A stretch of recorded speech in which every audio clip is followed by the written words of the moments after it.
Gaviria, que era algo inesperado y que le logra capitalizar para ser, digamos, la cuarta candidatura más votada en aquella elección. Y que si bien eso generó tensiones internas y llevó a toda la fractura que tuvo el polo en su momento, digamos, marca una historia de inclusión de la democracia interna y de las primarias internas como un mecanismo político fundamental para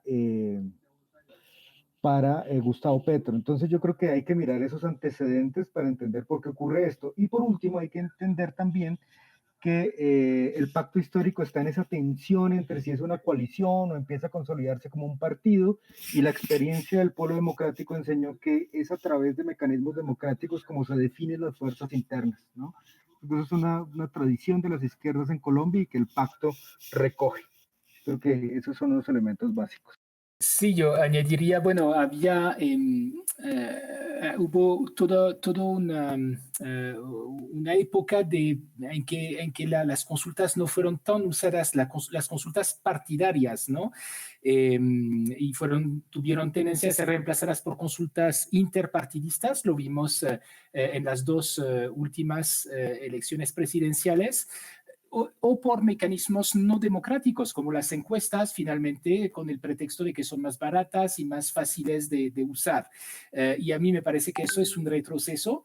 Entonces, yo realmente celebro que volvamos a usar las consultas partidarias. Política cada vez más fuerte, con cada vez más candidatos, cada vez más partido. Es muy importante acudir a esos mecanismos para que democráticamente se resuelva eso y lleguemos a una oferta debate político sano en la campaña electoral. Muchas gracias. Esto nos lleva a preguntarnos, por ejemplo, ¿qué revela la actitud que tuvieron hoy sobre lo que sería, lo que podríamos llamar una madurez institucional del pacto histórico? Si se lo ve como un partido más moderno, más democrático y con este tipo de herramientas, al acudir a este tipo de herramientas. ¿Quieres, Yanni, cambiamos el orden? Cambiamos el orden, alternamos entonces. Pues me parece que la izquierda no ha sido siempre muy juiciosa con esos mecanismos y con la organización interna. La izquierda ha tenido tendencia históricamente a dividirse, a tener mucho fraccionalismo organizacional, muchas peleas internas, etcétera. Pero yo creo que justamente por eso pues hay que saludar el esfuerzo que se hace en estas circunstancias. Obviamente pesa mucho el empuje del presidente de la República y el hecho de ser oficialismo por primera vez, ¿no? Esto cohesiona de cierta forma porque la izquierda en estas elecciones del año próximo va a tener que defender un balance y eso pues la obliga de cierto modo a cohesionarse detrás de este balance y eso ayuda seguramente a mecanismos que consoliden una unidad interna. Con todo, pues hay mucho camino por recoger, ¿no? Este pacto histórico, entonces, que no sabemos todavía si es partido, si es coalición, que quiere fusionar, pero pues que tiene problemas jurídicos para hacerlo y obstáculos ahí con el Consejo Nacional Electoral. Bueno, ahí es un hito, un paso importante para lograr esta unidad, esta fusión, pero pues dada la trayectoria, la cultura organizativa de la izquierda, yo diría que todavía falta mucho, pero es un paso positivo en este sentido y ojalá que les funcione porque necesitamos otra vez disminuir este número de partidos y ojalá eso se vuelva algo por imitar en otros sectores también. Sí, yo Camilo. concuerdo en esta lógica, es un hito, hay que verlo como un proceso, hay que entender que la anterior lista del pacto que fue cerrada y que tuvo esta lógica de cremallera fue hecha con bolígrafo, que es, digamos, es la estructura tradicional, que siendo partido de gobierno se hayan sometido a esto es interesante, digamos que el otro gran partido de gobierno que alguna vez, bueno, no de gobierno, pero digamos de los mayoritarios que alguna vez tuvo una lista cerrada fue el Centro Democrático y ellos no lograron, digamos, consolidar un mecanismo de decisión interna de sus candidaturas y les tocó ir con lista abierta en el 2018 cuando vuelven a acceder al creo que es una posibilidad de medir las fuerzas internas, de saber cómo están, pero como hito tendrá que tener otros procesos. Y otros procesos será mirar cómo esto se refleja ya en la definición de las direcciones internas, si es que llegan a ver, cómo esto consolidará o no la candidatura de la lista, porque eso, digamos, eso puede también generar resquemores entre los que quedan arriba, abajo, eso se definirá en la campaña, pero creo que es un hito importante. El riesgo y el problema es que, como ya lo dijo el profesor Bacer, tenemos más de 100 candidaturas, tenemos también más de 32 partidos, entonces todos estos esfuerzos por consolidar partidos institucionalizados en Colombia caen en un sistema en el que, digamos, entre el 2018 y el 2024-26 tuvimos una doctrina, por ejemplo, del Consejo Nacional Electoral que podríamos llamar como del vaso de agua, porque no le negaban a nadie la personería jurídica, ¿no? Todo el que quisiera y le daban eso. Entonces, eso va a generar problemas, e incluso en esta lista, en este pacto histórico, no está toda la izquierda que se presentó dentro de la coalición Colombia Humana, ¿no? Ya se ha formado, digamos, unitarios, Maíz está aparte, entonces también ya enfrentarán esa otra competencia interna que habrá que ver hacia dónde se difunde, pero es un intento que hay que celebrar en este espacio de alta fragmentación partidaria. ¿Se congeló? Sí, se congeló, Marcela. Se congeló la imagen, sí. Bueno, mientras tanto quisiera de pronto añadir una cosa. Esta consulta tiene algo inédito, ¿no? Y es que es la primera vez a mi conocimiento que se hace una consulta para ordenar una lista cerrada al Congreso, ¿no? Hay antecedentes de usar la consulta para una elección presidencial, pero que a menos que me equivoque, yo no me acuerdo de un mecanismo, de que se haya usado el mecanismo para ordenar una lista cerrada, y me parece que es un antecedente muy, muy interesante, porque siempre se critican las listas cerradas por no ser democráticas, como lo dijo Camilo, por usar el bolígrafo.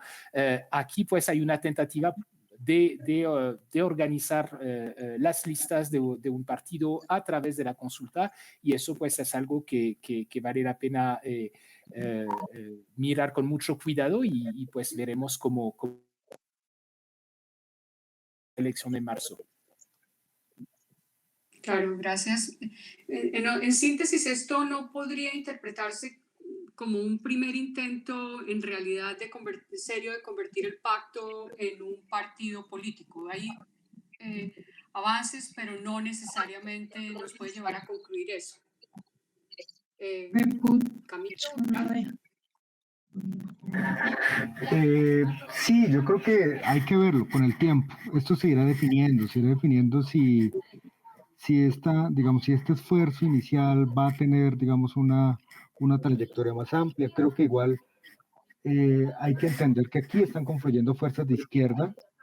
Obviamente hay candidaturas aparte, pero está confluyendo el pacto, está confluyendo Polo Democrático, la Unión Patriótica, el Partido Comunista. Va a haber algo que en mi consideración es un desperdicio de la opinión democrática de ciertos ciudadanos, como ocurrió en el 2022 por ejemplo, con Fuerza Ciudadana, que más o menos fueron 500.000 votos, que sería significativo, pero no alcanzaron a entrar. Yo creo que eso va a ir jalonando a que estas organizaciones minoritarias logren actuar de manera más unificada, pero es un proceso que se irá construyendo y se irá definiendo también en un entorno, y yo quisiera señalarlo, en un entorno que es muy difícil, porque, digamos, uno entiende la lógica que tienen que tener las oposiciones de evaluar críticamente los procesos, pero en general, digamos, estos procesos, como ya lo dijo el profesor Baset, suelen ser analizados por sus costos y no por sus beneficios. Suele tomarse, digamos, una postura muy crítica hacia el organizar partidos, cuando debería ser un esfuerzo nacional, ¿no?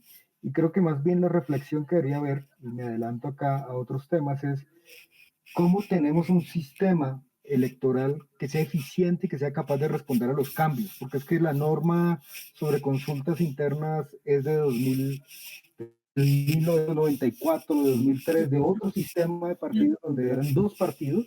Ahora tenemos 32, donde pasan otras cosas, donde es difícil explicarle a la ciudadanía el costo que tiene la democracia, pero tampoco está dispuesta la registraduría a pensar en maneras más eficientes y económicas de hacer un proceso electoral. Entonces, eso tiene que invitar a que sea una, digamos, que las mismas oposiciones reconozcan la importancia de esto, que se vayan sumando en estos procesos y se van a sumar.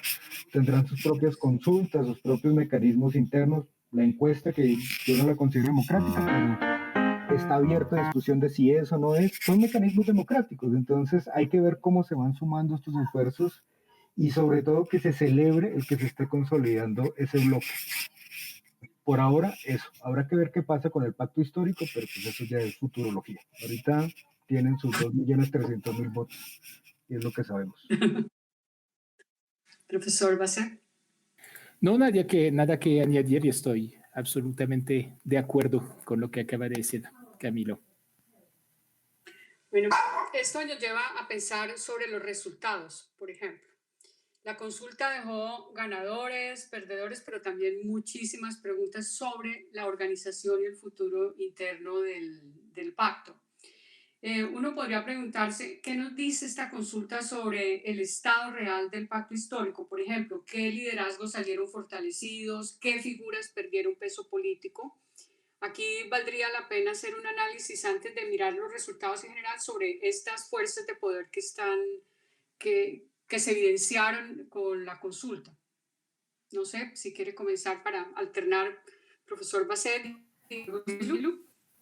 Bueno, ahí nos adentramos entonces en los resultados, ¿no? Ya hay varios sectores ahí que estaban en pugna. Yo diría que había los militantes de la izquierda tradicional, que de pronto representa Iván Cepeda, que ganó la consulta presidencial y además con buen margen. Un militante de izquierda era el favorito de esta consulta y la gana con buen margen. Había un sector, yo diría, de izquierda emergente que quizás representaba a Carolina Corcho, de gente quizás más joven, que representa una generación de militantes que entró en política de pronto de la mano de Gustavo Petro, quizás con otras formas organizativas, ¿no? Más cercano a los movimientos sociales, a las redes sociales a veces. Y había un sector, digamos, que se adhirió al pacto con trayectoria política previa, pero no en la izquierda, que de pronto representaba mejor Daniel Quintero. Yo creo que eso es consulta presidencial, entonces es el primer sector que gana. El que más pierde, yo creo, es el que no participó, es el de Quintero, lo que no significa que Quintero no pueda volver o intentará volver. Vamos a ver si puede o no. Ahí hay toda una controversia jurídica, pero intentará probablemente volver en el marco del Frente Amplio en marzo, en la consulta interpartidista. Pero pues yo creo que el hecho de que se haya bajado de esta consulta que finalmente pues se hizo y fue bastante exitosa, es algo que lo golpea en este momento. Pero si uno mira los resultados al Congreso, volveremos sobre esto, yo diría que ahí el sector que quizás más gana es este sector, digamos, esta nueva generación de izquierda. Tenemos ahí más gente que viene de las redes sociales en particular, entonces la Wally en el Senado, que es un poco la sorpresa de estos resultados, Lalis en Bogotá a la Cámara, que llega de segunda, y tenemos también muchos del tercer grupo, entonces, de políticos con trayectoria antes no en la izquierda, como Pedro Flores, por ejemplo, como la hermana de Carlos Caicedo en la costa. Entonces, una serie de políticos con trayectoria, pero que no viene de la izquierda, y eso, pues, evidentemente es algo que va a seguramente a plantear dificultades y tensiones internas en el pacto histórico, ¿no? Particularmente con el sector que viene de la izquierda. Cada sector tiene algo que celebrar, pero va a ser difícil entenderse, digamos, para el proceso del año próximo.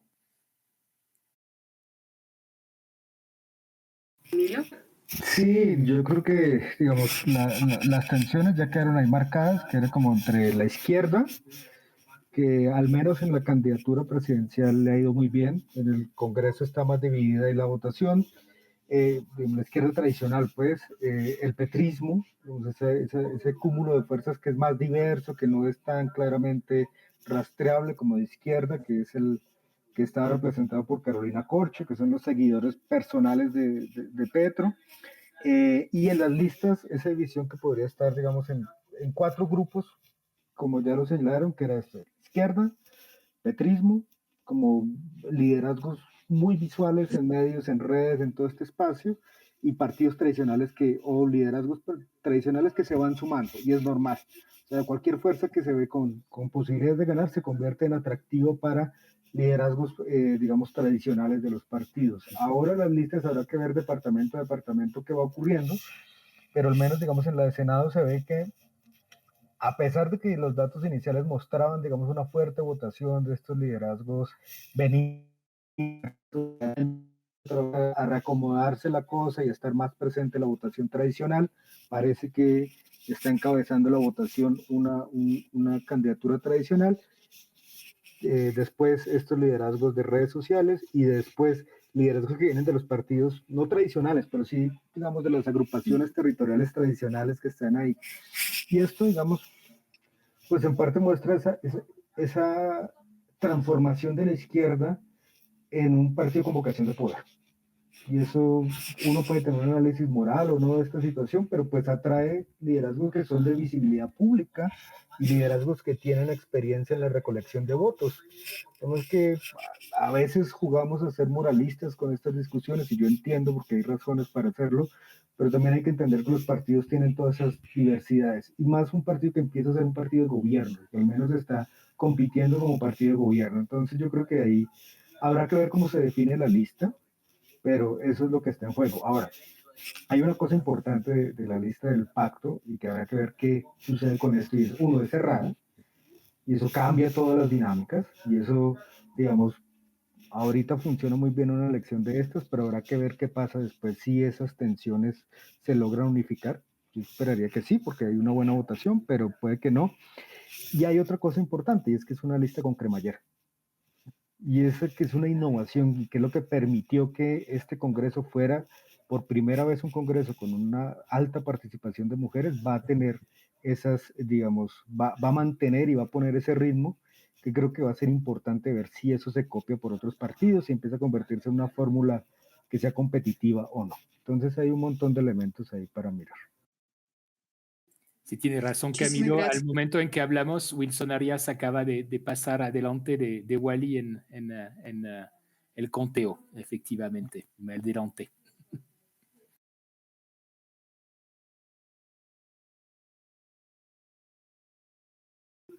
Sí, y yo creo que eso también es importante de verlo, ¿no? En esa, como en la premura de lo presidencial puede hacer ver, digamos, perder el análisis de cómo está, qué está pasando en los territoriales. Habrá que ver también, ya después ver qué grupos territoriales se van consolidando y qué sectores a nivel territorial se van consolidando.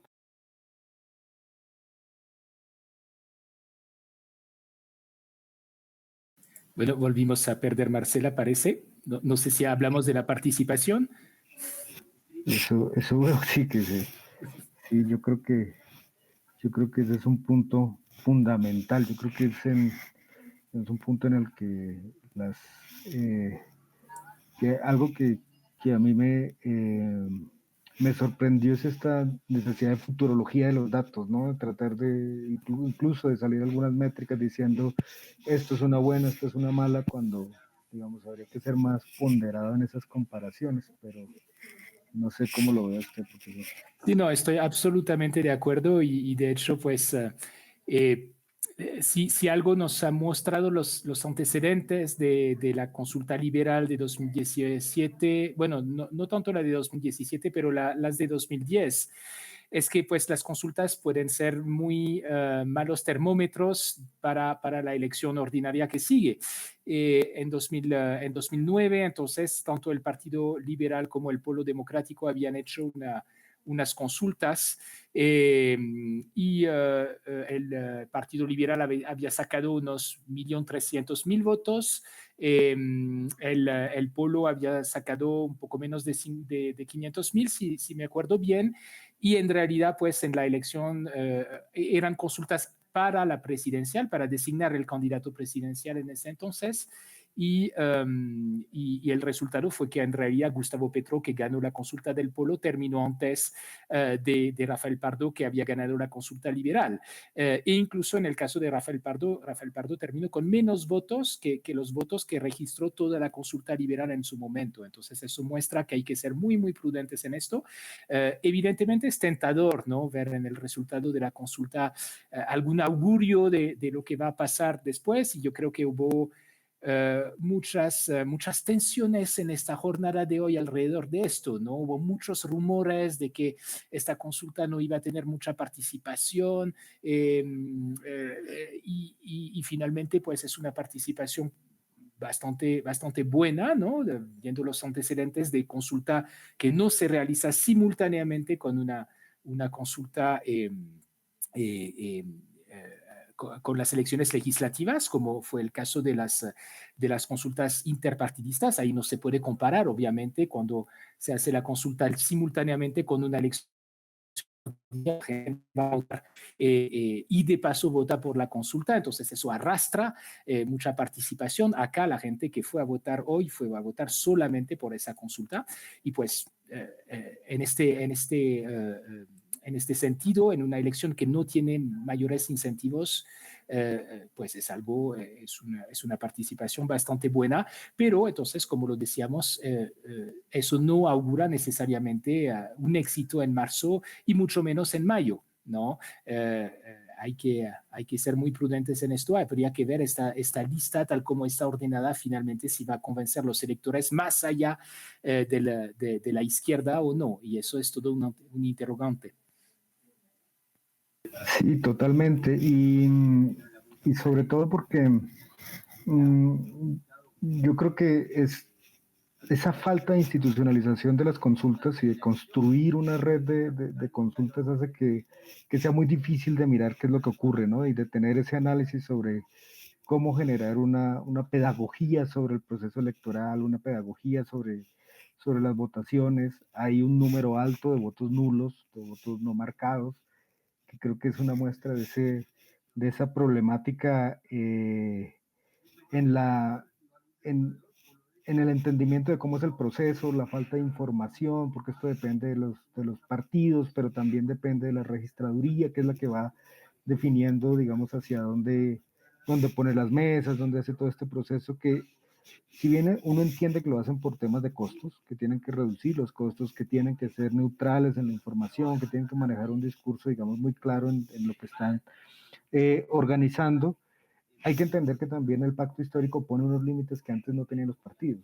Por ejemplo, el pacto histórico tiene una buena votación rural y eso pone en tensión, digamos, la manera de entender nuestra democracia, porque al final, digamos, esas voces rurales no eran tan relevantes. No vamos a decir que no, porque el Partido Conservador y el Partido Liberal tienen sus bases ahí, pero no era tan, digamos, diferente lo que pasaba en la participación rural con la urbana, de alguna manera, y aquí sí, y sobre todo cuando están eligiendo listas a Cámara o Senado, eso genera ciertas molestias que son mínimas, pero que invita a pensar cómo lograr que esa participación que ha sido efectiva se compagine con unos mejores mecanismos, más económicos, una mejor formación y un incentivo a los demás partidos a vincularse, porque yo creo que pasado esto, pasado el ruido de las elecciones, pasado el ruido de la tensión y de la polarización electoral frente al gobierno, hay que ver si esto se empieza a consolidar como un mecanismo que, digamos, un mecanismo que sirva para otras decisiones, que sirva para otros procesos, para otras consultas. Yo, digamos, no tenía tan fresca la elección de 2017 del Partido Liberal, que fue muy bajita, pero digamos fue significativa.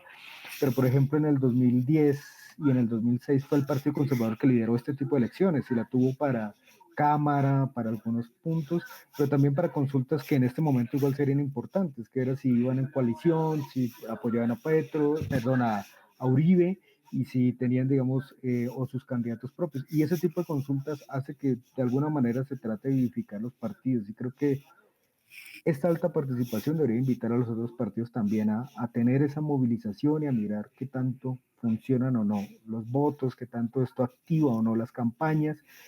Eh, pero claro, se entiende que en un escenario tan personalista como el nuestro, esto se puede romper, ¿no? Porque el sistema que veníamos 2018 y 2022 decía consulta y elección presidencial. Y apareció una tercería que rompió de momento esa figura. Pero bueno, habrá que ver ahí cómo se va sumando esas cosas. Yo no sé, profesor, digamos, como para ir cerrando mientras se nos reconectan, pero yo creo que con esto ya estamos bien. No sé cuál sería su lectura sobre el tema de la organización o del mecanismo y de cómo poderlo institucionalizar en nuestro sistema político y qué tendríamos que hacer para que tenga una mayor funcionalidad.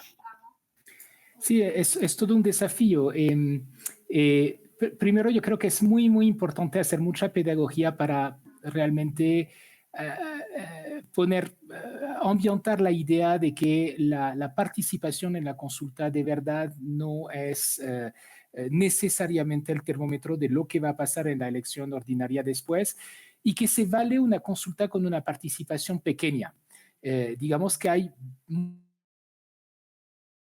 que no tienen muchos militantes, que no tienen un core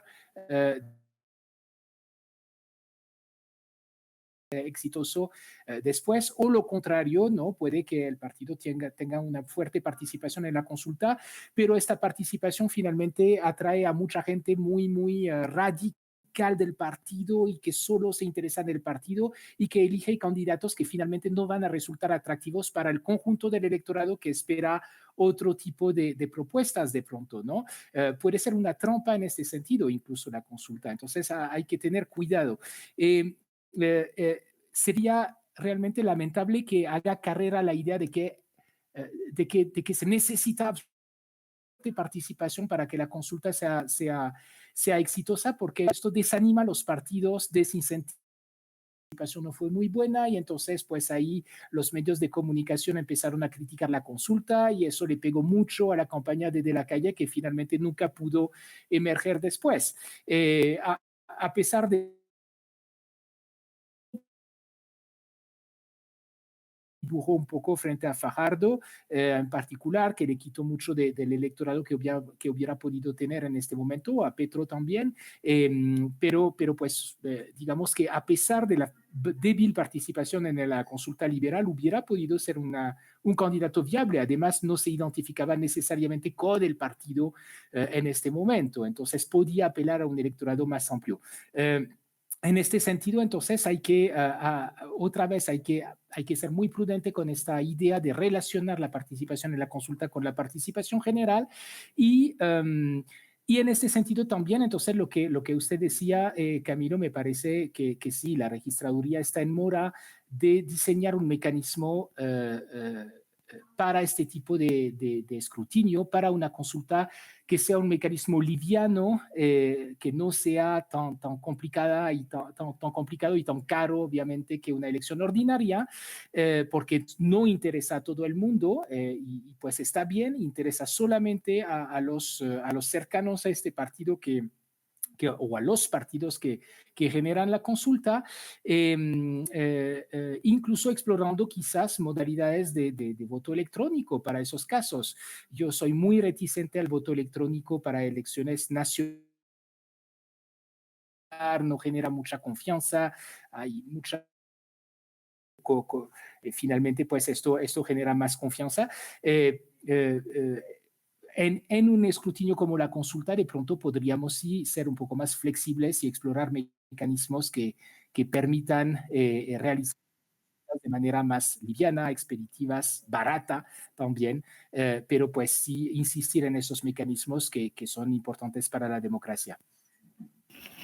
Sí, yo resaltaría ese punto de eliminar, digamos, de la noción la participación versus éxito de la consulta, ¿no? Porque esto, digamos, desincentiva, como usted lo dice, la participación de distintos partidos y sobre todo desincentiva usarla para otros mecanismos de decisión interna que a veces son más importantes para lograr consolidar un partido, como es esto de elegir las directivas, de elegir las directivas territoriales, que son todas cosas ausentes del debate público nacional, ¿no? Realmente son muy pocos los partidos que tienen una estructura real más allá de los liderazgos, entonces estos esfuerzos deben ir entendiéndose como parte de eso interno y sí debe hacerse, digamos, una revisión general de cómo evitar estas tensiones que se van produciendo, esas dobles informaciones y esas molestias que se presentan ante la ciudadanía, que tienen sentido, digamos, que haya menos mesas tiene sentido, que se imprima menos tarjetones tiene cierto sentido,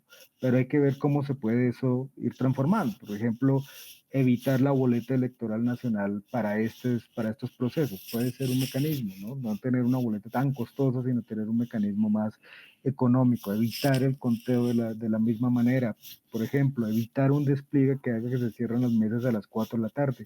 Eso tendría que irse modificando con el tiempo porque los ritmos de la ciudadanía van cambiando. Entonces, yo creo que hay muchas lecciones que no se van a ver ahorita, porque ahorita todo el ruido está en si fue efectivo o no, qué pasará, si es, si no, que en todo el entorno de evaluación del gobierno, pero creo que de aquí deberían salir unos aprendizajes para tomar en cuenta y sobre todo porque se olvida mucho la historia que tiene este mecanismo y se olvida incluso desde sectores de las oposiciones lo importante que es defender estos mecanismos. Básicamente la lucha de Luis Carlos Galán fue por incluir estos mecanismos dentro de nuestro sistema democrático. No debería evaluarse de la misma manera cuando es parte de los reclamos de la Constitución del 91, de la historia del neoliberalismo, de toda una historia de un proceso de apertura democrática que debería estar ahí presente.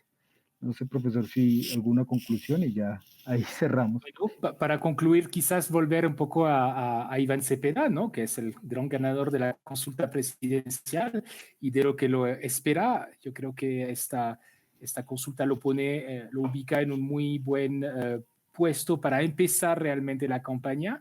Además, el mes próximo vamos a tener ya las primeras encuestas que por fin vamos a poder consultar de intención de voto que la ley nos permitirá tener.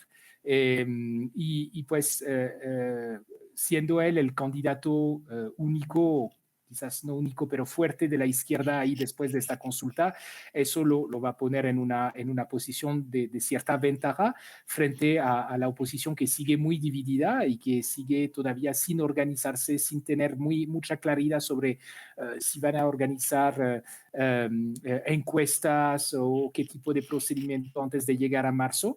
Eso le da una ventaja, una visibilidad, pero también quizás el problema de que, bueno, va a ser el blanco, obviamente, de muchos ataques y tiene que aguantar también hasta marzo la consulta interpartidista que habrá en el marco de este llamado Frente Amplio, ¿no? Con otros sectores de centro izquierda, entonces Roy Barreras, quizás Quintero, entonces que tratará de volver y pues entonces va a tener que jugar este papel complicado finalmente de ser, de cabalgar a la cabeza, pero con muchísimos caballos detrás y de ser un poco el blanco de todo el mundo.